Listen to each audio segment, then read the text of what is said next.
One summer afternoon, Derek, a hard-working black man who had recently purchased a quiet lake cabin as his retreat, found himself facing unexpected trouble from his neighborhood's HOA.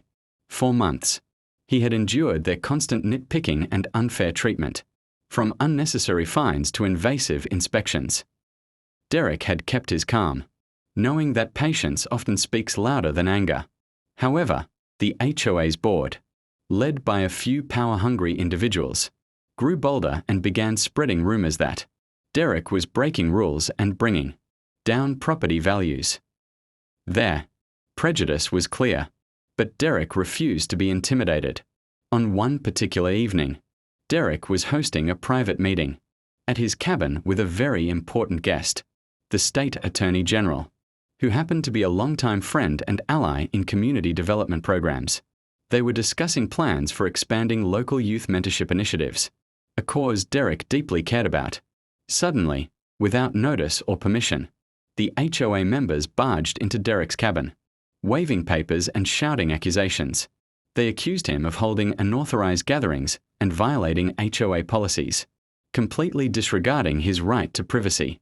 Startled but composed, Derek calmly stepped aside and allowed them to enter, knowing they had just walked straight into their own undoing.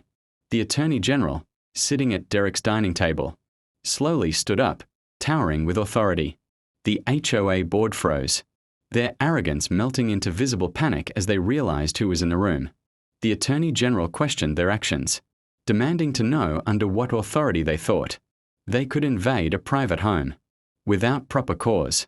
Stammering and red-faced, the board members tried to justify their intrusion, but the Attorney General firmly reminded them that what they had done was unlawful, trespassing and harassment.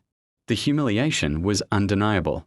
The HOA members, who once wielded their power unchecked, suddenly found themselves powerless in the face of real legal authority.